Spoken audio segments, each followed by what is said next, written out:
What's up, guys? We are back with a full NBA slate here on Tuesday, November 26th. We're going to break down every game and look at bets on the side and over-under. And once injury news is confirmed, I'll be adding player props in the pinned comment for several of these games, so don't forget to check back in the early afternoon. Thursday night went pretty well for us, guys. We hit our most important bet of the night. That was the Ravens -2.5. A pretty comfortable win for them. They, had a pretty nice day, 30 points, winning 30-23. They did a good job against the Chargers running game. They held Herbert in check. We did see Lamar Jackson not come through for us on his passing yards prop, but they didn't really need to pass the ball with Derrick Henry going absolutely crazy out there. 140 yards for him on 24 carries. We did like what we saw from Zay Flowers, though. He came through for us with those 62 receiving yards, getting us over that 59.5 that we needed.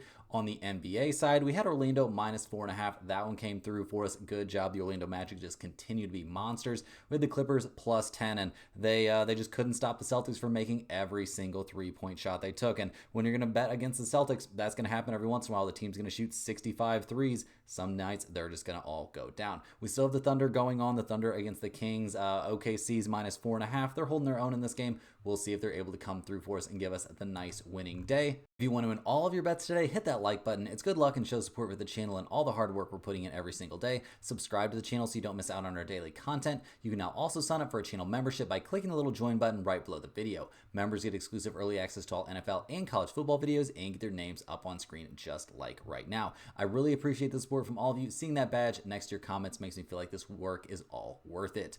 Our videos are brought to you by StumpTheSpread.com. We have a team of experienced cappers over there for every major sport, currently covering NFL, college football, NBA, NCAA basketball, NHL, and the UFC. This is the single best time of the year to sign up with our massive Black Friday sale going on. You can get a full week of premium picks for only $19 or a full month for only $69. We put a crazy amount of work into our premium content, and getting it at such a bargain here in the heart of the best time of the sports season with NFL, college football, and the NBA all going on is a huge win for everyone. There's a link in the description of the video, or you can always just visit StumpTheSpread.com. Also, you want to be going over there to check our daily free picks, and you want to join our free email list to get the occasional free or premium pick straight to your inbox. If you're interested in peer-to-peer sports betting, where you can make your favorite bets against real people and pay only 1% juice, click the link in the description to check out betopenly.com, the best peer-to-peer betting site on the web. Comment below with any bets you're looking today, and we will give you our best advice on all of them. We are committed to responding to every single comment every day, so let us know anything you want to say about my picks, these videos, or anything you see here. As always, our favorite picks will be in the pinned comment down below. Now let's get into our first game of the day. We've got the Chicago Bulls going on the road to take on the Washington Wizards. Chicago comes into this game not having the time of their lives out there. They're 7-11 on the year. They just lost against the Grizzlies 142-131. So obviously a super high scoring game, but yeah, Chicago just not able to find a way to put up enough defense or enough offense to come out on top. Obviously putting up a ton of points there has to feel good. Seeing, a young Scottie Pippen Jr. score 30 points there playing in Chicago. That's a blast from the past, guys. That was a pretty cool situation for him, but we loved what we saw from Zach LaVine. He put up 29 points in the game. 26 there from Vujacic. It is being reported right now that the Bulls are doing whatever they can to, orchestrate a trade to, kind of get LaVine and Vujacic out of town. They want to make this team as bad as possible. Go ahead and tank things out so that way they can, move on to next season. That's the dream. That's the wish here for the Chicago Bulls. So we'll see if they can make that dream reality, see if they can get younger, pick up draft picks, all that kind of stuff. But in the meantime, guys, I do expect these, these dudes on the roster to be trying to put up numbers and trying to win games. We see the Bulls in that loss against Memphis. They struggled on the boards, getting crushed out there. They did a good job taking care of the ball, only 11 turnovers in the whole game. They shot 45.2% from three-point range. A lot of positives out there. We saw, good stuff from some guys coming off the bench. There was a Talen Horton-Tucker sighting. He scored 10 points off the pine, but yeah, just not enough production. Zero defense out there. They didn't stop anyone on the Grizzlies. So that's going to be something they've got to look at in this game, guys.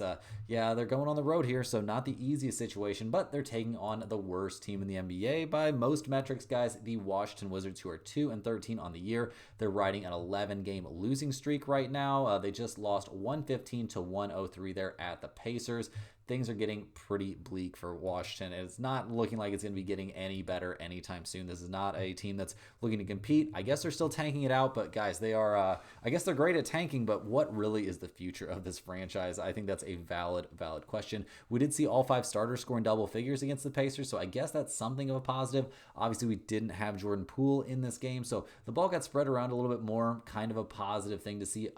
Every starter have at least 1 assist out there. Saw some nice stuff from Sarr. He played well. Kuzma didn't shoot the ball amazing. Only had 10 points in his 30 minutes. It didn't seem like he was really, too locked in out there. We did see Kispert. He's doing some positive things off the bench, but only 2 of 11 from 3 in the game. Doesn't exactly fill me with tons of optimism. So we're not in love with what we're seeing from the Washington Wizards, obviously, guys. I mean, they've been pretty bad defensively. Only giving up 115 points to the Pacers, I guess, is not the end of the world, but this is just not a team that I'm interested in backing right now. They're not good offensively. They're not good defensively. I just have a really, really rough time coming up for positives for this team. I guess they kept things relatively competitive against the Celtics, but how much do the Celtics really care about beating the Washington Wizards?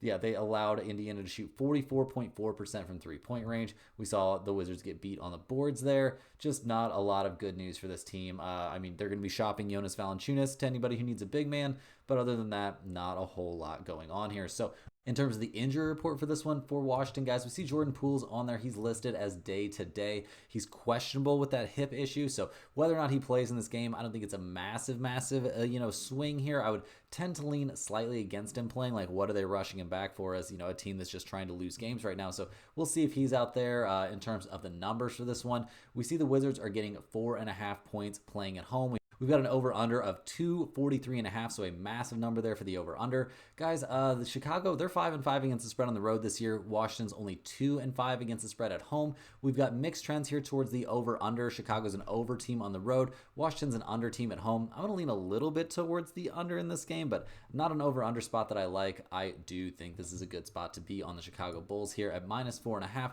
I think they win this game pretty comfortably. They've got guys out there auditioning for roles on other teams that are, being actively shopped, and I don't really think Washington has that going on in an important way right now. So go ahead and give me the Bulls here at -4.5.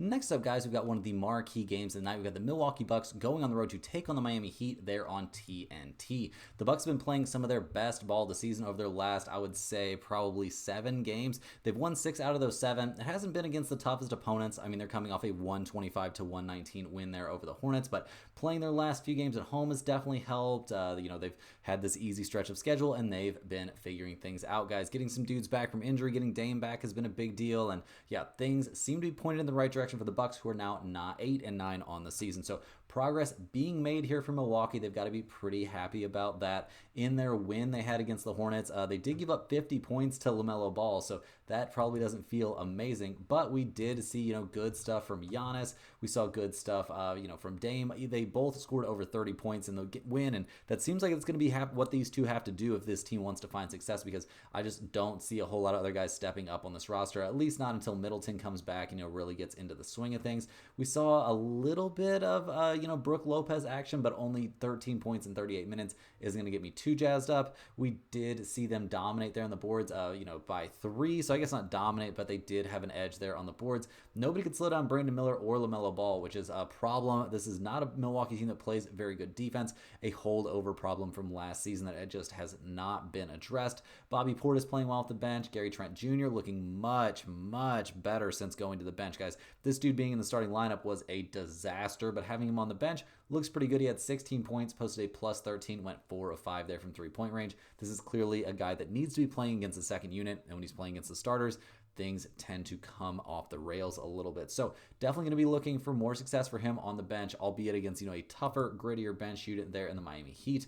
The injury report is pretty crowded here for the Milwaukee Bucks, but that's nothing new. We see Middleton on there. He's listed as, out for this game against the Heat. He's still not going to be back, but reportedly he's getting relatively close. Taurean Prince is on the injury report there with an illness. Still, the lingering flu that's been going through the NBA. I think he's probably slightly likely to play, but we don't really know, and he might not be at 100%.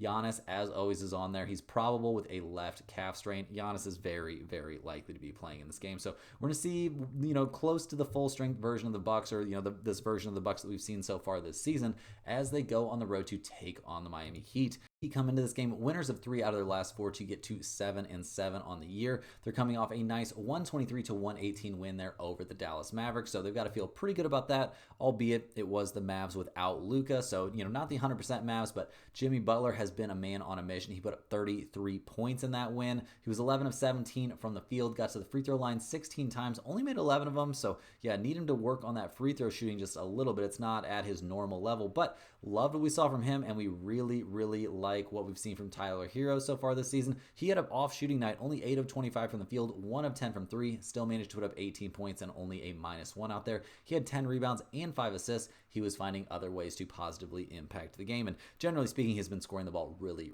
well this year. On the bench, guys, we saw a big night there from Alec Burks, 15 points from him, 4 of 8 from 3. Nice to see him getting some minutes again. We had Larson out there, guys. He shot the ball well. He posted a +18, 6 of 8 from the field, 14 points from him. Just good stuff up and down here from the bench. Definitely positive direction kind of things here going on for the Heat. So gotta love what we're seeing from Miami right now. It was an overtime game against the Mavs, and they didn't even have Luka, but they will take the win. In terms of their injury report, guys, we see Terry Rozier on there, and maybe if he misses a little bit of time, I would say it is probably not the end of the world. I mean, he's probable for this game. He's probably going to be back. He's only averaging 12.9 points per game this season. We'll see if he can have a little bit of a bounce back here. I think playing him some slightly reduced minutes might make sense for this team, but we'll see what happens. Scary Terry, very likely to be back for this game. So looking at the numbers, we've got the Heat at -2. We've got an over-under of 223.5. Milwaukee, they're only 2-5 against the spread on the road this year. They're 4-3 to the under on the road. Miami, they're 2-4 against the spread at home. They're 3-3 to the over-under when playing at home. Guys, I'm leaning slightly here towards the Miami Heat. They do have guys that can kind of match up against Giannis. I'm not going to say they've got great perimeter defenders to slow down Tyler Hero, so this might not be my favorite play of the day. It's a game I'm very excited to watch, see how things go here, but I do think we're going to need a pretty big night from Tyler Hero. We're going to need Jimmy buckets to really show up as well, but I do think I want to lean here a bit towards the Heat at -2. I also think you want to lean slightly towards the under in this game. I know Milwaukee's coming off a big, a lot of points scored in their game, but that's not a normal game playing against the Charlotte Hornets. So give me a little bit of a taste of that under as well.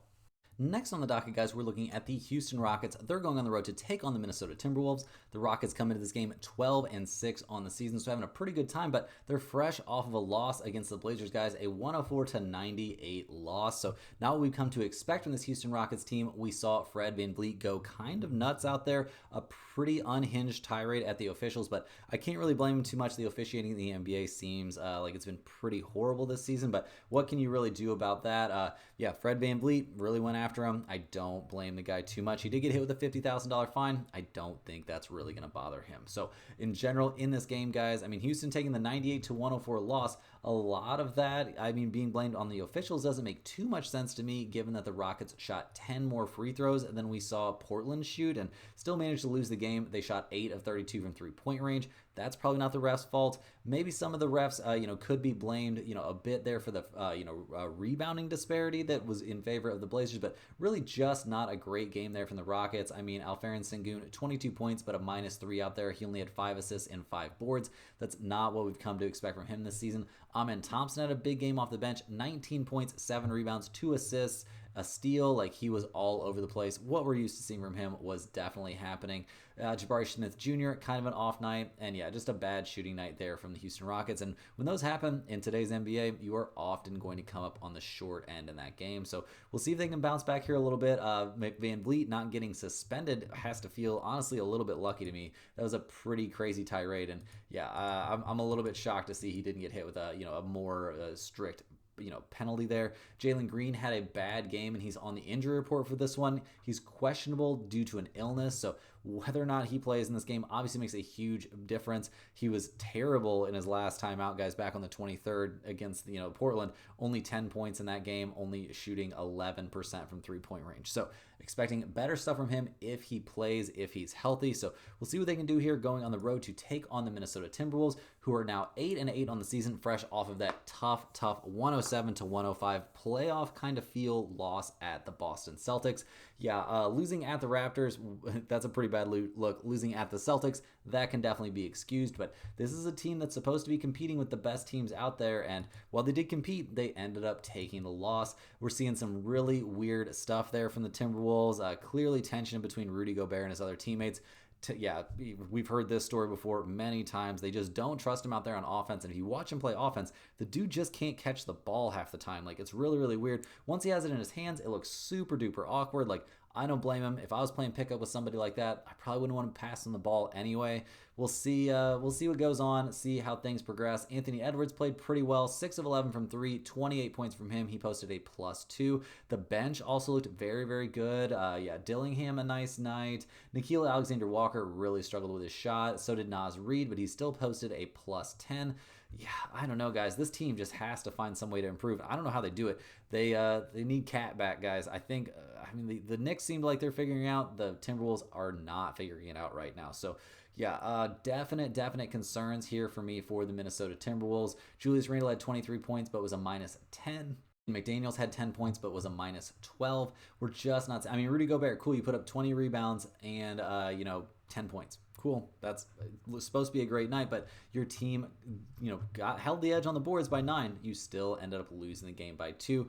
Even on, not the best shooting night there for the Boston Celtics. So I'm not really sure what direction the Timberwolves need to go right now, but things aren't looking great. Mike Conley is listed as day-to-day for this game, so maybe when he comes back, that'll help. He's questionable for this one with that ongoing toe issue, but I don't really think having Mike Conley back is going to be, the magical elixir that's going to make things all better here for the Timberwolves. So looking at the numbers for this game, we see Minnesota, they're 3.5-point favorites here playing at home. We've got an over-under of 222. Houston, 4-3 against the spread on the road. They are 5-2 to the under on the road. Minnesota, 2-5 against the spread at home. They are 4-3 to the over at home. Guys, I think this is definitely a spot to go with the Houston Rockets. I don't like what I'm seeing from the Timberwolves right now. I don't know that this is necessarily a letdown spot, but they are coming off, a couple of disappointing losses.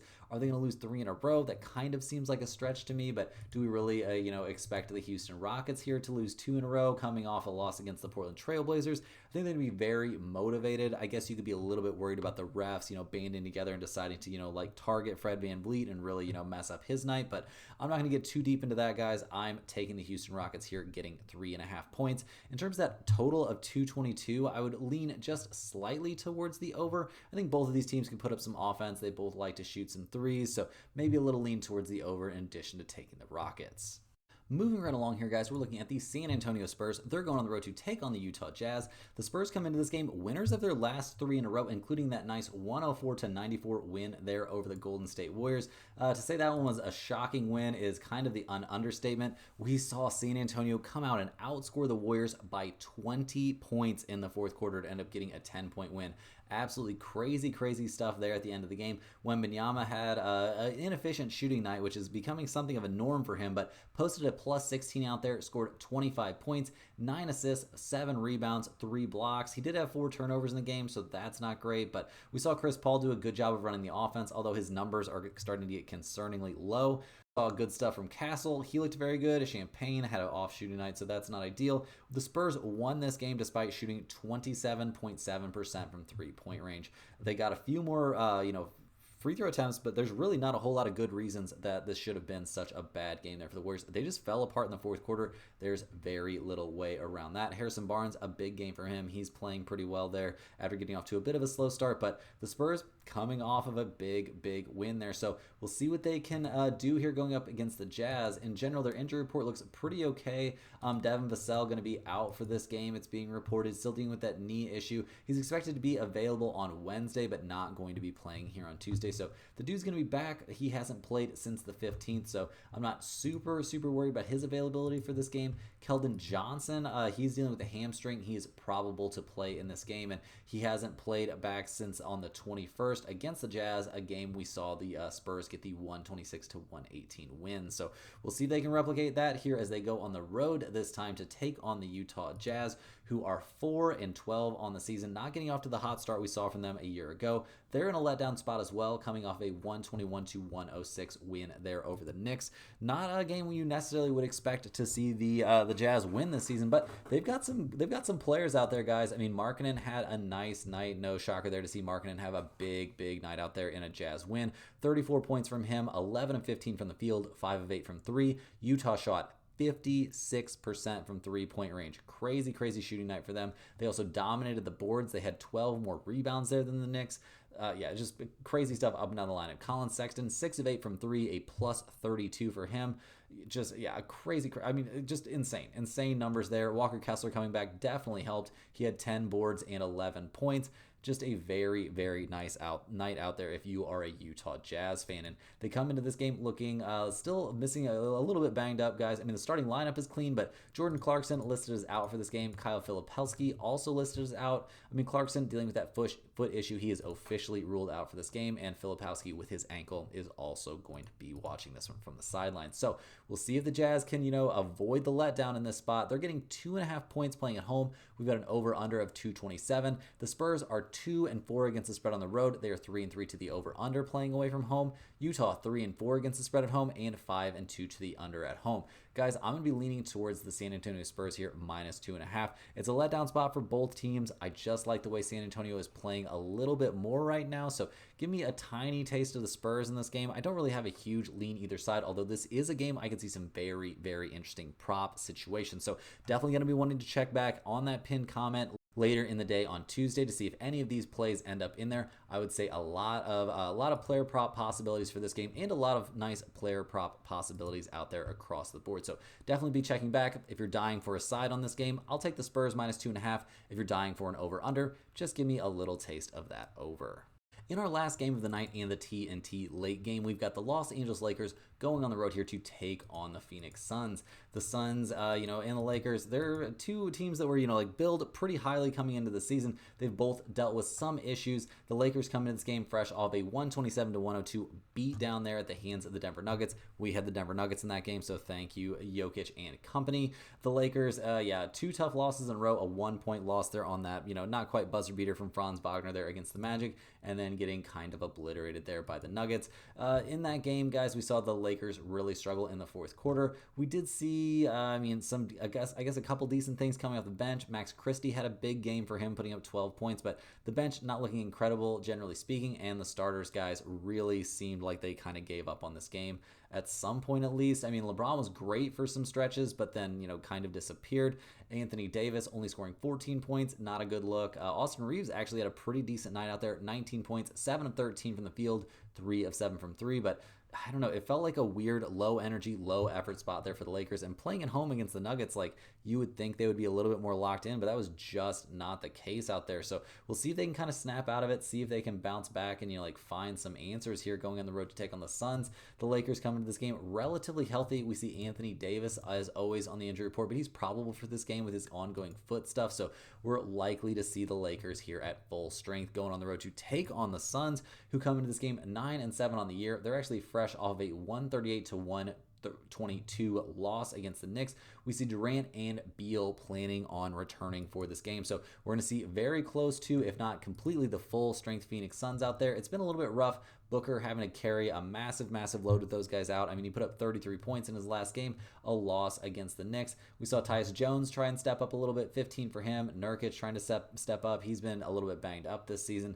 Not getting a ton of crazy production there from the bench, although this is not a team that's designed to have a very good bench. So we'll see what they can do out there in this one. I'm not going to be holding my breath for a massive performance here from the Suns players that I just listed. The hope will be that the return of guys like Beal and Kevin Durant is going to, spark some major, uptick for the Suns here. I mean, Beal coming back from that calf issue, I think we can expect him to be pretty productive. And Kevin Durant, he's not going to play unless he's at 100%, or at least I sure hope that would be the case after what we saw, from him earlier in his career dealing with a calf issue that quickly turned into a ruptured Achilles. So yeah, both those guys expected to be back for this game. What impact is it going to have? I would say it's going to have a massive impact. Will that get them the win? Well, the odds makers certainly think so, guys. They've got the Phoenix Suns as 3.5-point favorites. We got an over-under here of 233.5. The Lakers are 2-5 against the spread on the road. They are 4-3 to the over on the road. The Suns are actually an NBA worst, 1-7 against the spread when playing at home this year.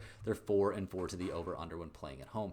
Guys, this is a tough one to crack. I'm going to be leaning here just slightly towards the Suns and, minus the 3.5 points. I don't necessarily love it. I don't know if it's going to end up in the pinned comment. I need a full confirmation that Durant and Beal are going to play in this game, although that is looking very, very likely. I worry about their ability or inability to defend Anthony Davis if he's highly motivated for this game. So we'll see. We'll see what we actually get in this one. It's going to be a very exciting game to watch. Very excited to watch this game for sure. The last time these two teams played, they played twice very early in the season. The Lakers got the win at home. Then they went to Phoenix and lost. Is that going to be the case in this one? It was a very close game there in Phoenix. So yeah, this is going to be an interesting game. I'm leaning slightly towards the Suns minus 3.5. I also think there's a good reason to take the under 233.5 in this game. That requires a lot of scoring. I think we'll see some defense. I think we'll see some intensity. I think we're going to see quite a few missed shots. So go ahead and give me a good hard look at that under 233.5 as well. That's all the games we have for today, guys. Hit that like button for good luck on all of your bets and subscribe to the channel if you're new. Don't forget to check back in the pinned comment later today, sometime afternoon, probably Central Standard Time, because we have to wait for injury news and we have to wait for all the player props to be available. But we definitely think there's going to be some very, very juicy ones out there. And we're looking to concentrate a little bit more on the player props on this channel. Let me know in the comments any questions you have on today's slate on any sports, and I'll be more than happy to get back to you. Thank you guys for watching. You can click the link in the description to check out stumpthespread.com. Definitely want to head over there to get on the free email list and to check out all of our Black Friday deals. And we will see you guys tomorrow for more sports betting action.